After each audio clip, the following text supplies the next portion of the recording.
नमस्कार, मैं डॉक्टर आरजू मिश्रा हूँ। मैं एक डर्मेटोलॉजिस्ट यानी चर्म रोग विशेषज्ञ हूँ।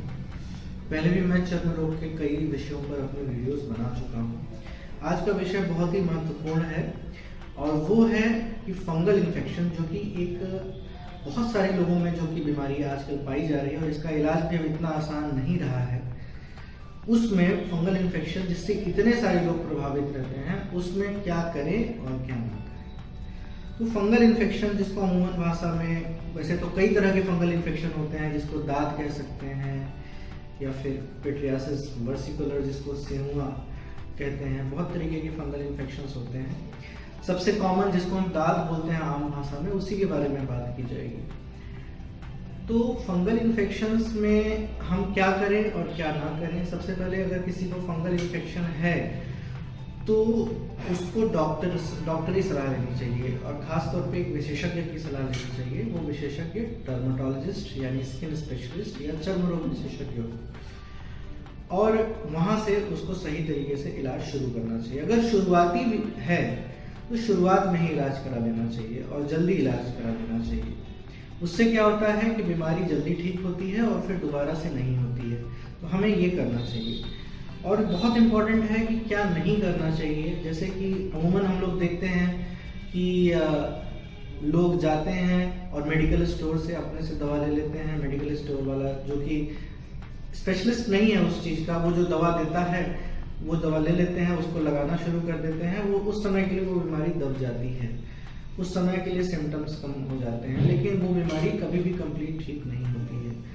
और फिर एक बार गलत इलाज शुरू करने के बाद अगर हम सही इलाज भी कराएं तो भी बड़ा मुश्किल होता है कि बीमारी ठीक हो पाएगी। इसलिए ये बहुत जरूरी है कि हम शुरुआत में ही जो है लापरवाही न करें। तो क्या ना करें? लापरवाही न करें। जैसे ही हो, जैसे भी ऐसा कोई सिम्टम हो, आप डर्मेटोलॉजिस्ट या स्किन रोग विशेषज्ञ को दिखाएं और उसके बाद पूरी तरीके से इलाज करें। जब तक डॉक्टर आपसे ये ना कहें कि अब इलाज बंद कर दीजिए, तब तक अपने मर्जी से इलाज न बंद करें। दवा लेते रहें, चिकित्सक से या डॉक्टर से पूछते रहें कि कब तक हमें ये दवा खानी है, और जब तक डॉक्टर आपको दवा खाने के लिए कहें तब तक दवा खाइए, तभी पूरी तरीके से इलाज हो पाएगा बीमारी का। तो ये कुछ विशेष चीजें हैं जिसका ध्यान रखना है। क्या नहीं करना है? बहुत टाइट कपड़े नहीं पहनने हैं दांत के मरीजों को, बहुत ज़्यादा टाइट, जिससे कि पसीना या स्वेटिंग ज़्यादा होती है, वो ऐसे कपड़े नहीं पहनने हैं। क्योंकि ऐसे स्वेटिंग जब होती है तो फंगल इन्फेक्शंस वहाँ पे ज़्यादा ग्रो करते हैं, तो वो एक तरीके से फंगल इन्फेक्शन को बढ़ाता है। हमें ढीले ढाले कपड़े पहनने चाहिए। हमें अपने कपड़े अलग अलग यूज़ करने चाहिए। ऐसा नहीं है कि हम दूसरे का टॉवेल यूज़ कर रहे हैं, जो घर में है उसका टॉवेल यूज़ कर। तो उससे क्या होता है कि अगर आपको इन्फेक्शन है तो उसको फैल सकता है, उसको इन्फेक्शन है तो आपको फैल सकता है, और कभी भी बीमारी फिर कंप्लीट तरीके से पूरे परिवार में ठीक नहीं हो पाती है। तो साफ सफाई का ध्यान अवश्य रखना है।